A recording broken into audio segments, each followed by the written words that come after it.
শ্রাদ্ধ বাসরে মৎস্য দেওয়া বৈধ কি না অবৈধ? এক টুকরা মাছের জন্য আপনারা অধর্ম প্রতিপালন করছেন, এটা কোনো শাস্ত্রীয় সিদ্ধান্ত নেই, মাছ দিতে। নমস্কার, আপনারা দেখছেন বিএস কীর্তন ইউটিউব চ্যানেল। চ্যানেলটি সাবস্ক্রাইব করে শেয়ার করুন। শ্রাদ্ধ বাসরে মাছ আপনাদের দেশে দেয়? হ্যাঁ,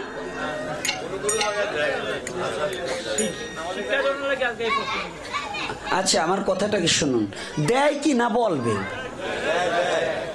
খান তো? আরে সত্য কথা বলতে ভয় কিসে? কেউ কেউ খায় আবার বলে না, মানে ভাবে যে আমরা টের পাই না, ওইরকম ভাবলে কি হয়? তো একটু দেখুন, বলছে শ্রাদ্ধে মৎস্য, আপনি বাড়িতে খান, আপনাকে খেতে কেউ নিষেধ করবে না, কারণ অধিকার আমার নেই, অধিকার আমার নেই। তবে আছে, ধর্মের নামে ভণ্ডামি করলে আপনাকে শাসন করার অধিকার সাধুদের আছে। তাহলে কি আপনাদের এখানে 1 মাস পালন করেন, আর 15 দিন পালন করেন, আর 13 দিন পালন করেন, আর 11 দিন পালন করেন? যাদের গোষ্ঠী জ্ঞাতি মারা যায় এই কয়দিনে কি তার ছেলে পেলে কিংবা ওই বংশের কেউ মাছ খায়? হ্যাঁ, আচ্ছা এটা তো সাধারণ কমন সেন্স।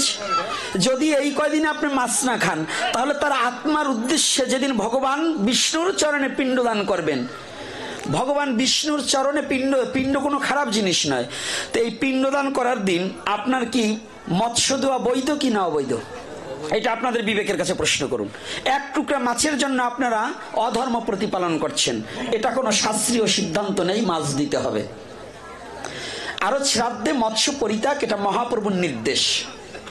মাংস মৎস্য পরিত্যাগ, 5টা কর্ম। পলৌ, পলৌ মানে কি? পল মানে কি? মাংস। মৎস্য কি মাংসের মধ্যে না? মাছের দেহটাও আপনি খাচ্ছেন, মুরগির দেহটাও খাচ্ছেন, তো মুরগির দেহ প্রাণ ছিল, মাছের দেহ প্রাণ ছিল নাকি? তাহলে আপনি শ্রাদ্ধে যদি মৎস্য দিতে পারেন, তাহলে পাঠা খাসি শুয়োর দিলেও দোষ নাই, কারণ মৎস্য জীব, মাছও জীব। আপনি অন্যদিন খান, অন্তত দোহাই ধর্মের, ধর্ম প্রতিপালন করতে চেষ্টা করুন, শ্রাদ্ধে মৎস্যটাকে পরিত্যাগ করুন, শ্রাদ্ধে মৎস্যটাকে পরিত্যাগ করুন। মহাপ্রভু নিজে নিষেধ করেছে। আর ভগবানের কথা যারা মানতে রাজি না, তাদের আপনি কি বলবেন? আমি এমনি বাজে বকাবকি করি, বকাবকি করতে ইচ্ছা নেই, বকাবকি করতে ইচ্ছা নেই, তথাপিও কথাটা বলছি।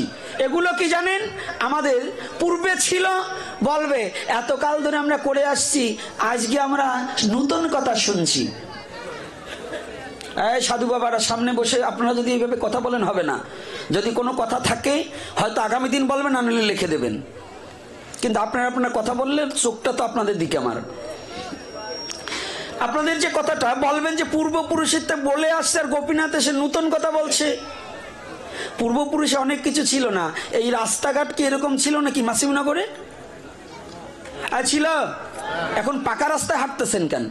এই মাসিমনগরে শাহপাড়া কয়টা বিল্ডিং ছিল, এখন তো সুন্দর সুন্দর বিল্ডিং হয়েছে। তাই পূর্বপুরুষের কথা যদি ধরেন যে বাবা যা করছে আমরা তাই করতেছি, তো বাবার তো সোনের ঘর ছিল, আপনার কেন বিল্ডিং? বিল্ডিং এ শোয়া বন্ধ করেন, সোনের ঘরে শোবেন। কারণ শাস্ত্র আগে জানতে হবে। তৎকালীন সময় আমাদের অনেকেই শাস্ত্র জানতাম না, আমাদের যে ভূগোল পড়ানো হতো সেই ভূগোল পড়তাম, তাই না বাবা? একজন মন কল্পিত বলতো, সেইটাই মানতাম। কিন্তু এই মন কল্পিত ধর্ম প্রতিপালন করা যাবে না। আপনি খান, আপনাকে খেতে আমি নিষেধ করবো না, কিন্তু ধর্ম উপলক্ষ করে, হ্যাঁ শ্রাদ্ধে লেখা আছে আমিষ দ্বারা শ্রাদ্ধ কার্য করিবে, আমিষ দ্বারা শ্রাদ্ধ কার্য করিবে। আমিষ কিন্তু প্রোটিন, আমিষ কিন্তু মৎস্য নয়। তো মৎস্য প্রোটিন মানে কি? যারা সায়েন্স লেখাপড়া করেছেন আসুন আমি দেখিয়ে দিচ্ছি। অথর্ববেদে স্পষ্টভাবে কাঁচকলার মধ্যে আমিষ প্রোটিন বেশি, এজন্য ভূর্য দানের সময় কাঁচকলা দিতে হয়। লাগে কিনা? ভূর্য দানে কাঁচকলা লাগে কিনা? তাই কাঁচকলার কথা লেখা আছে, কিন্তু এখন ওই কাঁচকলা খাবেন কি দিয়ে? খাইতে একটু কষ্ট হবে তো, সিদ্ধ ভাত, এই জন্য আবার একটু মাছ যোগ করছে, কয় মাছ দিতেই হবে, এই খাওয়ার জিভ্য কাটি দিতে হয়। ধর্মের নামে হারামজাদাগিরি চলবে না। সঠিক ধর্ম প্রতিপালন করুন। আপনি খান, আপনাকে খেতে নিষেধ করছে কে? কিন্তু প্রেতের শ্রাদ্ধ, মৎস্য যখন আপনি মাছ মাংস মৎস্য যখন পরিত্যাগ করবেন, প্রেতের শ্রাদ্ধ হবে। আর প্রেতের শ্রাদ্ধ যাহা হয়, ওই প্রেতের শ্রাদ্ধ যে বাড়িতে হয়, ওই উদ্দেশ্যে যদি অন্ন ভোজন করা হয়, প্রতি যত গ্রাস অন্ন গ্রহণ করবে, তত রাশি মলমূত্র সহিত পাপ ভক্ষণ করা হইবে।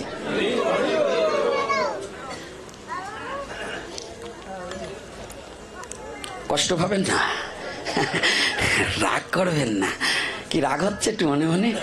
কেউ কেউ ভাবতেছে এই যে খাওয়া বুঝি আমাকে কপালে তো উঠে গেল রে। পেটুক মানুষ আছে না, আছে না? এই খাওয়ার অভাব আছে নাকি? এই বড় বড় রসগোল্লা, এই বড় বড় রসগোল্লা আছে, কি খাওয়ান যায় না? টাকা যদি খরচ করতে হয় করো। একটু গল্প মনে পড়ছে, করবো একটু রসিকতা গল্প, একটা রসের গল্প না বললে পারতেছি না। তৎকালীন সময় তো আগে সনাতন ধর্মে, বৈষ্ণব ধর্ম তো কয়দিন ধরে আসছে। তৎকালীন সময় তো ব্রাহ্মণ সমাজ ব্রাহ্মণদের সেবা করাতো, তাই না? কি বাবা, এখনো কিন্তু আমাদের রীতি রেওয়াজ আছে যে বৈশাখ মাসে জ্যৈষ্ঠ মাসে একটু ব্রাহ্মণ সেবা করালে পুণ্য হয়, কি তাই না? কথা বলে না। তা আপনারা কি খাওয়ান না? এত কিপটে হয়ে গেছেন। খাওয়ালি তো স্বীকার করতে দোষ কি? এত কিপটে হলে তো চলবে না। আমরা তো আসি আপনাকে বাড়ি চিঠি খাওয়ার জন্য, তাও যদি কিপটেমি করেন তাহলে খাবো কনে? তাই এবার শোনেন, এক জমিদার বাবু ব্রাহ্মণ ভোজনের নিমন্ত্রণ দিয়েছে যে 4-5 গ্রামের মধ্যে যত ব্রাহ্মণ আছে সব ব্রাহ্মণ সেবা করাবো। তো জমিদারের বাড়ি হচ্ছে 3 তলা। তা আগের দিনে মা বাবা মারা গেলে শ্রাদ্ধে ষাঁড় গরু ছেড়ে দিত না, গরু দান করতো না, ষাঁড় গরু ছেড়ে দিত না। তাই আগের দিনে ছিল, এখন আবার একটু নেই, থাকবে কি করে? ওই একটা গরু ছাড়লে পরে আর একজন কাটি নিয়ে কাটি খাই লাগবে রাতের অন্ধকারে। এই জন্য হিন্দু খুব চালাক হয়েছে, কয় আমরা ছাড়বো না, ছাতা খাওয়া। এই জন্য হিন্দু চালাক হয়ে গেছে, আপনার বাপ মার নামে ও ছাড়ে না। আর ব্রাহ্মণও চালাক হয়েছে, কয় বাবা যদি গরু দান করিস তো একটা মেয়ে গরু দান করিস, যাতে আমি একটু দোয়াই টোয়াই 2-4 দিন দুধ খাতি পারি। আর ষাঁড় গরুর দান করার দরকার নেই। তাই মনে করেন কায়দা মতো ওই আগের দিনের ষাঁড় গরু ছেড়েছে, বিশাল পেট হয়েছে গরুর। তো গরু একটা শুয়ে রয়েছে। তাই বাবা রাগ করবেন না, এই গল্প তো, কেউ আবার যদি থাকেন কেউ রাগ করবেন না। ওই যে আগে কবি গানে বলতো যে ব্রাহ্মণের, এই ব্রাহ্মণ মশাই আপনারা চাইতেন না, আপনাকে নিয়ে ভয়, আবার পাশে বসছেন আপনারা, যে 4 আঙ্গুল কপাল থেকে ব্রাহ্মণের সব তো কি হচ্ছে খোল, খোল বোঝেন তো, মানে পেট। তো এইবার ওই জমিদার বাবু 3 তলা বিল্ডিং এর মধ্যে নিমন্ত্রণ করেছে, কিরে বাবা আল্লাহ বাড়ি তো। তো সব ব্রাহ্মণরা আগে চলে গেছে, তো এক ব্রাহ্মণ পিছিয়ে পড়ে গেছে। তো ব্রাহ্মণ দৌড়িয়েছে, সময় তো সরিয়ে গেল, আমি কোন তলায় বসবো? তো প্রথম দৌড় দিয়ে যাই আগে উপর তলায় গেছে। উপর তলায় যাই দেখে কোনো জায়গায় বসবার জায়গা নেই, তাই দোতলায় আসছে, আইসে দিয়ে তাও বসবার জায়গা নেই। নিচতলায় এসে দেখে তাও বসবার জায়গা নেই, কোনো মতে বিঘত খানিক জায়গা আছে। তো মনে মনে চিন্তা করছে, পয়লা বৈঠকে যা পাই, মানে প্রথমবারে যা পাওয়া যায় দ্বিতীয়বারে তা তো আর পাওয়া যাবে না। তো বসছে পাকা খাওয়া, আগে কিন্তু পাকা খাওয়াতো, তাই না বাবা? এই এখন যেটা বলছে, আগে কিন্তু পাকা খাওয়াতো, বড় বড় রসগোল্লা খাওয়াতো, লুচি খাওয়াতো, তাই তো। তো এইবার কায়দা করে বুঝবেন, একটু রসের গল্প। তো এইবার যখন ওই নিচতলায় এসে ওই যতটুকু জায়গা আছে ওর মধ্যে বসে পড়ছে, জমিদার বাবু খাবার দিয়েছে, খেতে খেতে খেতে খেতে ইচ্ছা মতো খেয়েছে। এইবার জমিদার বাবু করেছে ঘোষণা, এই মা কথা হবে না। জমিদার বাবু করছে ঘোষণা যে এত খাওয়ার পরে এইবার যে দক্ষিণা তো ইচ্ছা মতো দেশে, তো এইবার যে একটা রসগোল্লা খেতে পারবে তাকে 5 টাকা দেবো। তখন ওই কর্তা মনে মনে চিন্তা করে, দক্ষিণা তো পাইছি, যদি একটা রসগোল্লা খালি শুধু একটু নিচে দেবার বাড়ি, তো যদি 5 টাকা পাই তা কি আর খায়দা আছে? টাকার কিন্তু দাম আছে। তাকে দাও আমার একটা, তা দেশে ওটা খাইছে। জমিদার বাবু এইবার অ্যানাউন্স করছে যে এর পরে যদি আর একটা রসগোল্লা কেউ খেতে পারে তাকে 10 টাকা দেবো। চিন্তা করে, এটা খাইয়ে পেয়েছি 5 টাকা, আর এইবার আরটা খাইলে 10 টাকা। চিন্তা করা যায়? তা খাইছে ওটা। এইবার জমিদার বাবু করছে ঘোষণা, এরপরে যদি আর একটা রসগোল্লা কেউ খেতে পারে একটা খেলে 30 টাকা দেবো। দুটিয়ে খাইয়ে 15 টাকা, আর এই একটা খাইলে যদি 30 টাকা, এই খাওয়া কি ছাড়া যায়? এই আপনারা ছাড়বেন? আমি হইলে তো ছাড়তাম না। তো এইবার কোনো মতে কিন্তু কর্তার তো এই পর্যন্ত উঠে গেছে, পেট তো কায়দা মতো। আগের দিনে কিন্তু পেট বড় না হলে গুসাই হইতো না, তাই না বাবা? যদি পেটে একটু তেল ডলা না যায় তা সে কিসের গুসাই হয় বলেন? ও তুই তেল ডইলে বাড়াইলি বুড়ি, শাদি হলি কিসে? আর বুড়িতে একটু তেল ঠেলে না ডললে গুসাই হওয়া যায় নাকি? আবার আপনারা কর্তার বার রাগ ঠাক হইেন না। আগে যার যত বুড়ি তারে কিন্তু সে বড় গোসাই। তো এইবার তো কর্তা তো খাইছে এই পর্যন্ত, এখন ওই উপর দিকে তো চোখ উঠে গেছে। ওই 30 টাকারটাও কোনো মতে আঙুল টাঙুল দিয়ে গলার ভিতর ঢাবাইছে, ঢাবালে পরে এখন নিচে নিজের নাভি আর নিজে দেখতে পায় না, কারণ ওই উপর হতে এইভাবে রয়েছে। এখন কোনো মতে খাওয়া টাওয়ার পরে 30 টাকা, তো ওই যে এটা খাইয়ে 30 টাকা কায়দা মতো খাইছে, এখন আর নিচে কি আছে পথ দেখতে পারে না। কয়জনের ডাকি বলতেছে, ভাই আমার একটু টাইনে উঠো, আমি একটু যাই। তো কয়েকজনে ধরে ধরে উঠোই দিছে, উঠোই দিলে পরে হাঁটতিছে, ওই উপরের দিক তাকায়, উপরের দিক তাকাই হাঁটতিছে। কারণ আছে, মানে বাবা যেদিকেতেই আসিক আমার পথের একটা, আমার যে দিক দিয়ে পথ চলার একটা দিশা আছে না, তো কোন দিকে বাড়ি ওই দিকে হাঁটছে। কিন্তু ভগবানের অপ্রাকৃত করুণা তো, ওই একটা ষাঁড় গরু যেটা ওই যে বাবার নামে ছাড়িয়ে দিয়েছে, ওই এটা এসে ওই রাস্তার উপরে শুয়ে রয়েছে।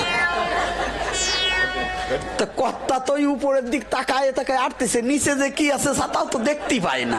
তো পায়ে বাইদে চিত হয়ে পড়িয়ে গেছে, পায়ে বাইদে যখন চিত হয়ে পড়িয়ে গেছে, তো ওই ডাইনাত পড়ছে ওই ষাঁড় গরুর পেটের উপরে।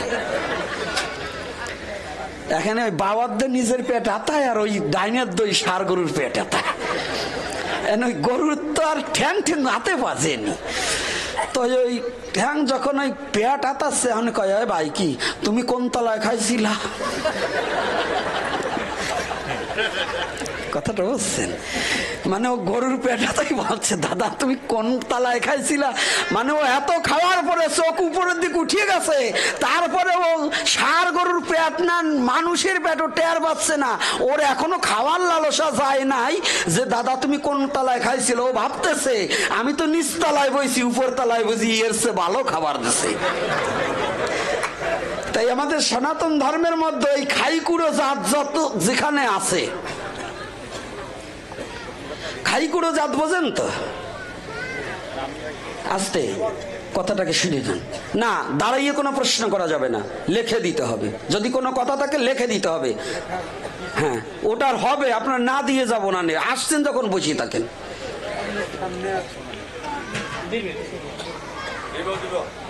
এইটা তা আমি যখন পেয়েছি উত্তর হবে, কিন্তু এত ব্যস্ত হলে পাবেন না। আপনি পরে দেন, পরে পাবেন, আগের কয়টাকে দিয়ে নয়, কারণ নাইলে ওই যে উপরতলা নিচতলা হয়ে যাবে না। তো এখন দেখুন, এই আমাদের এই যে কিছু লোক আছে যে উপরতলায় আর নিচতলার আমাদের ভাবমূর্তি নষ্ট হয়ে যায়। কেন? ধর্মের নামে অধর্মকে খাওয়ার জন্য অধর্মকে প্রচার করা। কি বাবা? আপনাকে দাঁড়িয়ে প্রশ্ন করে না, আপনাকে লিখে দিতে হবে। আমার প্রশ্ন হচ্ছে, কেউ যেন প্রশ্ন কাগজ লিখে না দেয়। আপনার 8টা মন্ত্রের একটা মাত্র শেষ করছেন কৃষ্ণের নামে, বাকিগুলি আমাদেরকে একটু বোঝান। আমরা আজকে হবে না, আমার 4 ঘন্টা যদি আপনি বলেন। 8টা মন্ত্র অর্থগুলি জানতে চাচ্ছি। 8টার একটাই যতটুকু বলছি, এই একটার মধ্যে আমরা প্রতিপালন করতে পারলেই হয়। চেতদর্প মার্জনম। আস্তে, এই একটা কথার অতটুকু না, 8টা শ্লোকের একটা শ্লোকের প্রথম কথাটা চেতদর্প, চিত্তটাকে পরিষ্কার করার এই ভাব অর্থ যদি আমরা বুঝে নিতে পারি, তাহলে জীবনে আর কিচ্ছু প্রয়োজন হবে না। একটা এ কথা কেন বলা হয়? মহাপ্রভু কি কি নির্দেশ দিয়েছে, এই তার মধ্যে এই 8টার মধ্যে এটা ওই একটার মধ্যে রয়েছে। এই যে মৎস্য শ্রাদ্ধে মৎস্য দেওয়া যাবে না, এটা মহাপ্রভুর নির্দেশ। যারা শাস্ত্রজ্ঞ আছেন, কি এটা কি মহাপ্রভুর নির্দেশ কিনা বলুন? আগে বসতে হবে, হয়তো রসিকতার ছলে, কারণ যদি আমি কটু কথায় বলি তাহলে অনেকে কষ্ট পাবে, এই জন্য রসিকতার ছলে কথা বলতে হবে, আনন্দও দিতে হবে এবং আমার কাজও করতে হবে। ছেলে ঔষধ খেতে চায় না, মা কি করে, বাটিতে দুধ নিজের স্তন থেকে টিপে দিয়ে বাটির মধ্যে দুধ দিচ্ছে, ওইটার মধ্যে একটা ট্যাবলেট ছেড়ে দিয়ে বলছে খোকা দেখ দুধ দিচ্ছি, খা বাবা খা দুধ। মা দিচ্ছে কি ঔষধ, ছেলে দেখলো কি দুধ। ছেলে যখন খেলো তার অসুখ সেরে গেল।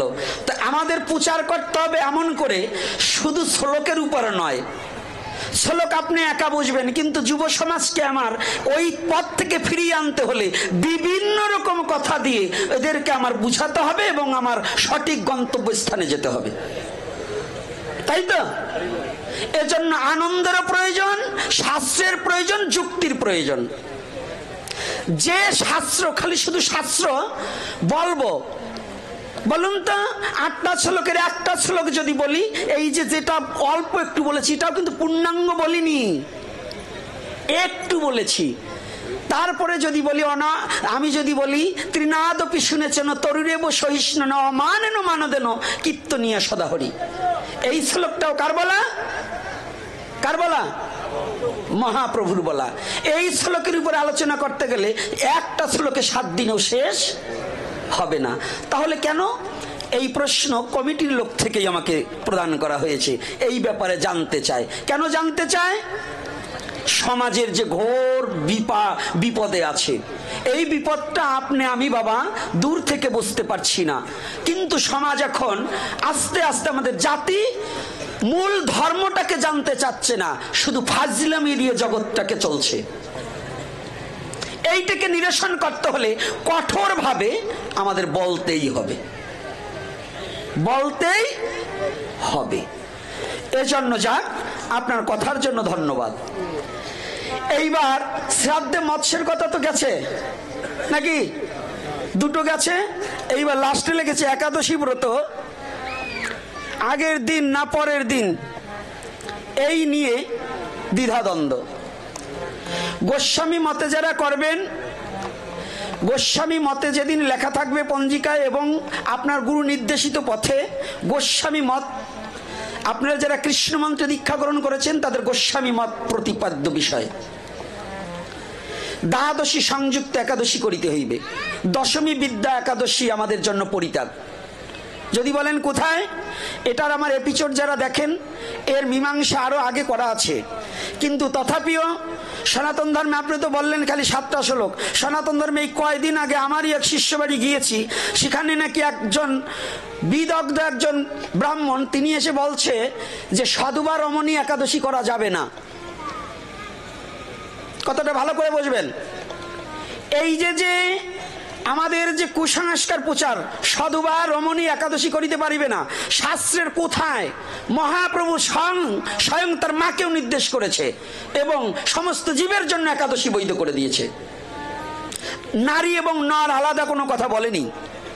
শাস্ত্রে আমাদের পুরাণ সমূহ তাই বলেছে, পদ্ম পুরাণও তাই বলেছে, কিন্তু আমাদের মন কল্পিত মানুষকে অধর্মের পথে নিয়ে যাওয়ার জন্য, নিজের পাণ্ডিত্য জাহির করার জন্য মন কল্পিত ভাবে বলা হয় সধবা রমণী একাদশী করিতে পারিবে না। তাহলে বলতে হয় না যে ওর যদি স্ত্রী থাকে ওরে আগে কিলেইয়ে মাইরিয়ে তারপরে আর বউরে একাদশী করাতে হবে এই শয়তানগুলোকে? কারণ যারা জীবকে কুপথে, এখানে সাক্ষাৎ শাস্ত্র স্বয়ং কৃষ্ণ দ্বৈপায়ন বেদব্যাস লিপিবদ্ধ করলেন 8 বছর হইতে 80 বছর পর্যন্ত মনুষ্যকুলে সবারই একাদশী বাধ্যতামূলক করিতে হইবে। এই কুসংস্কার সম্বন্ধে যখনই কথা বলবো আপনারা বলবেন 8টা শ্লোক কিংবা 7টা শ্লোক কিংবা ওইখান দিয়ে বলেন, কিন্তু না বাবা, দুটোই আমাদের প্রয়োজন আছে। কুসংস্কারকে ভাঙতেও হবে এবং শাস্ত্রের কথাও বলতে হবে, কঠোরভাবে দমাতে হবে। কঠোরভাবে যদি আজকে দমাইতে না পারি, এই শয়তানগুলো একদিন আমার এই সনাতন ধর্মের পয়জন হয়ে দাঁড়াবে, প্যারালাইসিস পয়জন। ওরা মানুষকে পঙ্গু করে দেবে। তাই এই পঙ্গু যাতে না করতে পারে এজন্য আপনাদের সচেতন হতে হবে। যেমন বলছে তুলসী গাছে সধবা রমণী জল দিতে পারিবে না, এইটা এক গ্রুপ প্রচার করতেছে, এটা সম্পূর্ণ অবৈধ। সম্পূর্ণ অবৈধ। তুলসী গাছে নারী নর সনাতন ধর্মে যারা জন্মগ্রহণ করেছে, ভক্তি জননী হচ্ছে তুলসী দেবী। তুলসী গাছে সবাই স্নান করে এসে জলদান করতে পারে। এমনও লেখা আছে মন্ত্রহীনং, যদি কেউ মন্ত্রও না জানে তথাপিও যদি এক ঘটি জল নিয়ে তুলসী গাছে দিতে পারে, তাতেও তার প্রেম ভক্তি উদয় হবে। এখন বলুন, এই কথাগুলো কি আমাদের বলতে হবে না? এই যে একাদশীর কথাটা, একাদশী সম্বন্ধে আরো বিশদভাবে আলোচনা করতে পারা যায়, কিন্তু একাদশী নিয়ে বহুত কথা হয়, এটা নেটেও জানতে পাবেন। কিন্তু যে সমস্যাগুলো, এইগুলোর উপরে আলোচনা করতে হবে। আজকে লিখেছে পরম অবতার শ্রীকৃষ্ণের মা বাবাকে। একটা জগতে ভগবানের কোনো মা বাবা নেই, ভগবানকে কেউ জন্মাতে পারে না, অজনী সম্ভবা কনকাবদত। ভগবান কোনো জনিভেদ করে আসেনি, তবে অবলম্বন ছাড়া পৃথিবীতে প্রকাশ পাওয়া যায় না। ভগবান একলা ঈশ্বর কৃষ্ণ, আর সব ভিত্ত, যারে জৈসে করায় নিত্য, সে তৈসে করে নিত্য। ঈশ্বর যখন ভগবান হয়ে আসে, ঈশ্বর হচ্ছে নিরাকার আর ভগবান হচ্ছে সাকার। তবে ঈশ্বর যখন নিরাকারত্ব পরিত্যাগ করে সাকারত্ব ধারণ করে, একটা মাধ্যম আশ্রয় করে, তার পরম প্রিয় ভক্তকে পিতা পরিচয় দিয়ে পৃথিবীতে প্রকাশ পান। এই পরিচয়ে একজন হচ্ছে বসুদেব আর হচ্ছে দেবকী, মা বাবা। আর পালিত মা বাবা নন্দ মহারাজ এবং মা যশোমতী। তাহলে আপনি জানার পরে ওইটা লেখছেন কেন? আস্তে, জানার পরে যদি প্রশ্ন লেখেন তাহলে এটা অপরাধে পড়ে। আর যদি না জানা থাকে তাহলে বলতে পারেন, কিন্তু আপনাদের প্রশ্নের ধারা এভাবে হবে না। আস্তে, হাত পরে তুলুন, বসুন।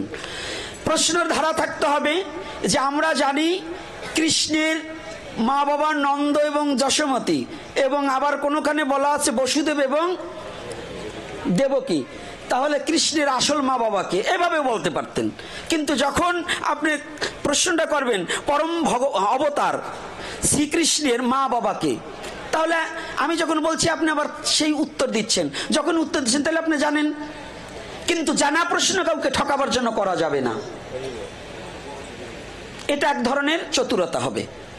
এটা আপনি হোক আর একজন হোক, যেই হোক, জানা প্রশ্ন আমি জানি, সেটা আর একজনকে উনি কতটুক জানে, এই প্রশ্ন করলে আপনি টেস্টার ভক্ত হয়ে যাবেন। মানে টেস্ট করে বেড়াই কে কতটুকু জানে, টেস্টার ভক্ত হওয়া যাবে না। সনাতন ধর্মে ভক্তিটা হচ্ছে সর্বশ্রেষ্ঠ। আপনি যেটা জানেন, শাস্ত্রে যেটা বলছে, এটা আমাদের লীলায় মানতে হবে। লীলায় মানতে হবে। লীলায় কি মানতে হবে? পালিত পিতামাতা নন্দ যশোদা, আর যাকে অবলম্বন করে পৃথিবীতে আসলেন তিনি হচ্ছে দেবকী এবং বসুদেব। এটা হচ্ছে। তবে কৃষ্ণকে কবে কোথায় শুনছেন যে ভগবান একেবারে বাসি হাতে নিয়ে একেবারে আলোক রূপে এসে চতুর্ভুজ হয়ে জন্মগ্রহণ করেছে? কারো বাচ্চা হয় এভাবে? হয় না। কিন্তু ভাগবত বর্ণনা করলেন কি, কঠোর ঘোর ঝড়ের মধ্যে ভগবান যখন এসে প্রকাশ পেয়েছিলেন, এক গৃহে ছিলেন বসুদেব আর এক গৃহে ছিলেন দেবকী। কিন্তু দেবকীর তখন ভগবানের যোগমায়ার প্রভাবে সমস্ত বন্ধন মুক্ত হয়ে গিয়ে কি দেখেছিলেন? দেবকী দেখতে পেয়েছিলেন বায়ুগর্ভ হয়েছিলেন দেবকী। বায়ুটা নিঃসরণ হয়ে গেলেন এবং তার পাশে জ্যোতির্ময় এক পুত্র রূপে ভগবান চতুর্ভুজ নারায়ণ এসে প্রকাশ পেলেন। এটাই ভাগবতে উল্লেখিত করা আছে। তো শাস্ত্রে কি আর মিথ্যা শিখায়? সকল শান্তির মূল শয়তান যাদের চাপলো ঘাড়ে, গাইল তারাই ভুল। শাস্ত্র, সনাতন ধর্মের শাস্ত্র মিথ্যা শিক্ষা দেয়নি, কিন্তু আমাদের বোঝায় ভুল হতে পারে। তবে কিছু কিছু শাস্ত্র এখন বর্তমান বেরিয়েছে যা গ্রহণযোগ্য নয়। যেমন কোন কোন কেউ বলছে কৃষ্ণ পুণ্য নয়। আজকাল ইউটিউবে আলোচনা দেখবেন, গৌর হরি পুণ্য নয়, কৃষ্ণ পুণ্য নয়, রাম অবতার পুণ্য নয়, পুণ্য ওর বাবা। না, ভগবান পুণ্য নয়, পুণ্য ওর বাবা। এই বদমাশগুলো যারা ভগবানকে পুণ্য বলে স্বীকার না দেয়, এগুলো এক ধরনের বদমাশ। এদের কথা কখনো শ্রবণ করা যাবে না। সাক্ষাৎ ব্রজেন্দ্র নন্দন ভগবান, তিনি কোনো অপূর্ণ অবস্থায় আসেনি। রাধারানীকে তার অন্তরঙ্গা শক্তি, রাধার কৃষ্ণ আলাদা কোনো তনু নয়। এজন্য চৈতন্য চরিতামৃতে বললেন, রাধা কৃষ্ণ এক আত্মা, দুই দেহ ধরি অনন্য বিলাসের রস আস্বাদন করি, এবে দুই দেহ হয়ে এক ঠাই ভাব আস্বাদিতে হলেন আমার চৈতন্য গোসাই। এক পরের একটা প্রশ্ন আমার বাবা চরম দিয়েছে, এই প্রশ্নটা হচ্ছে তত্ত্বজ্ঞপূর্ণ কথা। এটা কি কথা লিখেছে? প্রথম প্রশ্নটা যদিও স্বাভাবিক, এটা অস্বাভাবিক বলা যাবে না, কিন্তু দ্বিতীয় প্রশ্নটা অস্বাভাবিক প্রশ্ন। এটা কি বলেছেন? মথুরার কংস রাজা, তিনি কি কৃষ্ণের ভক্ত না শত্রু? বাহ বাহ বাহ, এই একটা কথা চরম এবং পরম। কেমন? কংস যে শত্রু না ভক্ত, যদি তাত্ত্বিক ব্যাখ্যা করতে হয় তাহলে কংস পরম ভক্ত, আর যদি লীলা ধরতে যায় তাহলে কংস হচ্ছে ভগবানের শত্রু। লীলা ক্ষেত্রে ভগবানের শত্রু। আর যদি তাত্ত্বিক ব্যাখ্যায় যে কৃষ্ণ চিন্তায় সদা সর্বক্ষণ মগ্ন ছিলেন, যদি ভক্ত না হবে তাহলে ভগবানের হাতে কোনোদিন নিধন হতে পারে না। কথাটা বুঝে গেছে? তো এই ব্যাপারে যদি আলোচনা করতে যাই তাহলে একটু স্মরণ করাই দিবেন আগামী দিন। কত বাজে? আমার ফোনটা দাও বাবা। ঘটনা হয়েছে, আজকে জার্নিং করে এসেছি, ক্ষমা সুন্দর দৃষ্টিতে দেখবেন। জার্নিংটা আমার অতিরিক্ত হয়ে গেছে, 7-8 ঘন্টা জার্নিং করে আসাটা মানে অতিরিক্ত জার্নিং হয়ে যাওয়া। তারপরেও বাবা এখন তো আস্তে আস্তে শক্তি কমে যাচ্ছে, যতটা বলবো ততটা নয়। তা আমি, আমার বাবা কষ্ট পেয়েছে কিনা আমি জানি না, যে বাবা বলেছিলেন যে শ্লোক থেকে, আমি কিন্তু আগেই বলেছিলাম যে আগামী দিন থেকে এই শ্লোকের থেকে আলোচনা করবো। কি এই কথা বলছিলাম না? কি বলা ছিল? এই জন্য বাবা হয়তো এই প্রশ্নের উত্তর দিচ্ছি, বাবা হয়তো কষ্ট পেয়েছে, কারণ যারা ভগবানকে ভালোবাসে ভগবানের লীলাই শুনতে চায়, কিন্তু লীলার মধ্য দিয়ে কারো কারো প্রেম জাগে, কিন্তু আবর্জনাটাকে পরিষ্কার করা যায় না। আর আবর্জনাটাকে পরিষ্কার করতে হলে পরে মাঝে মাঝে 2-4টে কোপ মারতে হয়। এই কোপটাই হচ্ছে সমাজ সংস্কারের কথা। কি করে? আজকে সনাতন ধর্মের যে অবনতিগুলো বাবা, এই লীলা কথায় খালি কাজ হবে না। মহাপ্রভু এত কেঁদেছে, তারপরেও পারেনি বর্ণবাদ দূর করতে। মহাপ্রভু পারেনি হিংসাটাকে দূর করতে। মহাপ্রভু কেন পারেনি? ওই মহাপ্রভু যে কুলে এসে আবির্ভাব হয়েছিলেন, ওই কুলের লোকই মহাপ্রভুকে অনেকেই স্বীকার করেননি। নাকি মিথ্যা বলছি বলুন? করেনি। পাশে যে বাবা কথা বলছে একটু দূরে যেয়ে কথা বলুন, স্টেজের পাশে কথা বলা যাবে না।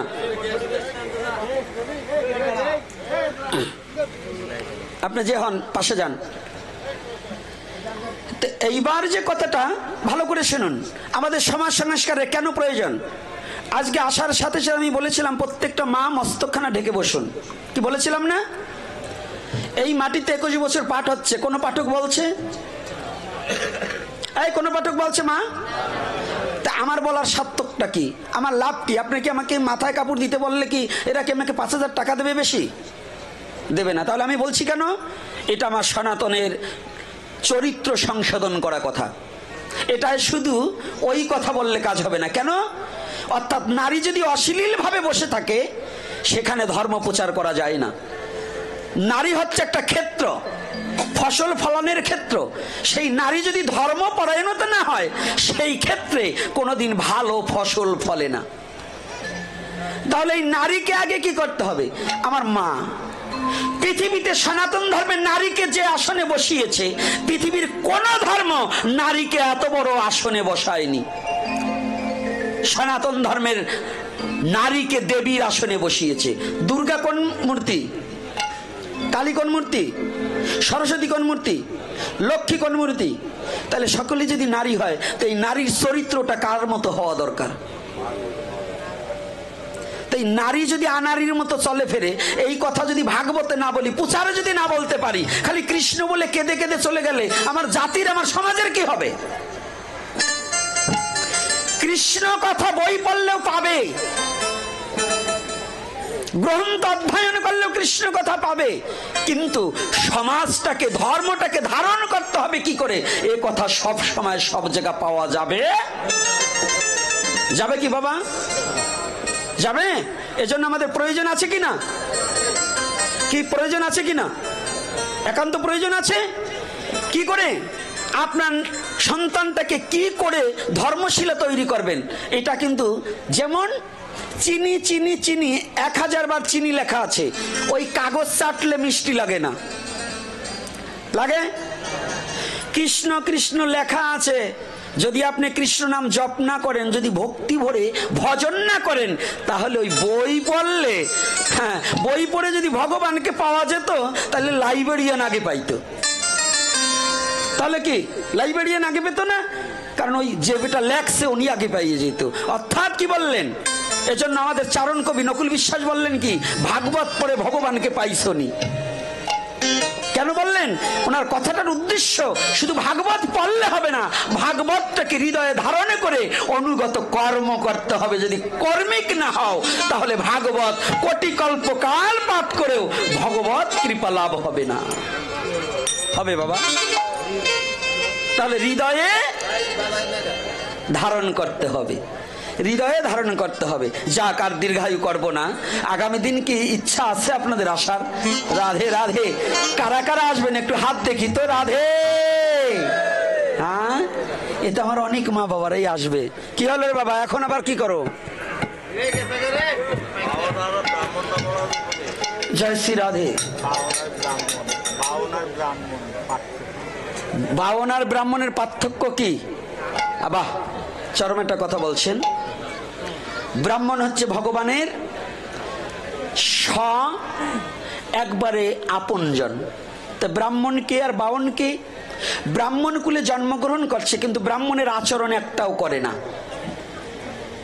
অখাদ্য গ্রহণ করে, অধর্ম করে, নিশা, ভাং, মদ, গাঁজা, একাদশী ব্রত করবে না, অখাদ্য ভক্ষণ করবে, তার আচার বিচার কিছু নাই, পিছনে শিখা নাই, নারায়ণ শিলায় তুলসী দান নাই, ওইটা হলো বাউন। এই এতে গন্ধ পুষ্পে সচন্দন বিল্লুপত্র ভূর্জায় নম, ওইটা হলো বাউন। ওইটা রাতেরটা খাইলে আরো কৃষ্ণ ভক্তি নাশ, ওরে প্রণাম করলেও সর্বনাশ। আর ব্রাহ্মণকে যে এত উচ্চ কুলে জন্মগ্রহণ করেছে, ব্রাহ্মণ কুল কিন্তু ভালো, ওই কুলে জন্মগ্রহণ করে যে সাক্ষাৎ ভগবানের ভক্ত হয়েছে, যে ভগবানের চরণে আত্মসমর্পিত চিত্ত করেছে, শুদ্ধভাবে চলাফেরা করছে, সে আমার মাথার মুকুটমণি, তাকে আমি প্রণাম জানাই। সে ব্রাহ্মণ, তাকে প্রণাম করতে কোনো বাধা নাই।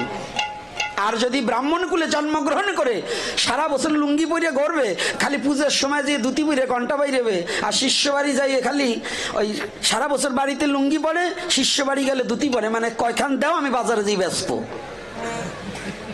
এইরকম, এইগুলো হলো বাউন, এগুলো ব্রাহ্মণ নয়। ব্রাহ্মণের ছেলে কোনোদিন লুঙ্গি পরতে পারবে না। লুঙ্গি আমাদের সনাতন ধর্মের বৈধ পোশাক নয়। কষ্ট পাচ্ছেন আমার কথায়? পাইলেও কিছু করবার নাই। যাক, দীর্ঘায়ু করব না। আজকে ভগবান গৌর হরি প্রথম যে কথাটা সেইটাই, চেতদর্প মার্জনম, এই কথাটা দিয়েই শুরু করেছিলাম, তাই তো? দর্পণ মানে আয়না। তাহলে আয়নায় কি হয়? নিজের মুখ দেখা যায়। দেখুন কত সুন্দর কথা বলেছে, নিজের মুখখানা দেখা যায়। আর চিত্তটাকে যদি পরিষ্কার করা হয়, এই নিজের মুখ না, নিজের স্বরূপ তত্ত্ব দেখা যায়, এবং রাধা গোবিন্দ যুগল মূরতি হৃদয় মাঝে উদ্ভাসিত হয়ে ওঠে। এজন্যই শ্রীকৃষ্ণ চৈতন্য মহাপ্রভু বলেছেন চেতদর্প মার্জনম। যাক, যাওয়ার আগে উঠবেন না।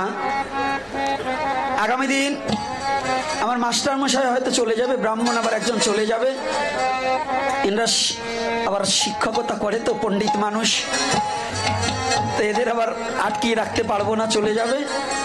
তথাপি আগামী দিন আপনাদের সাথে দেখা হবে। আর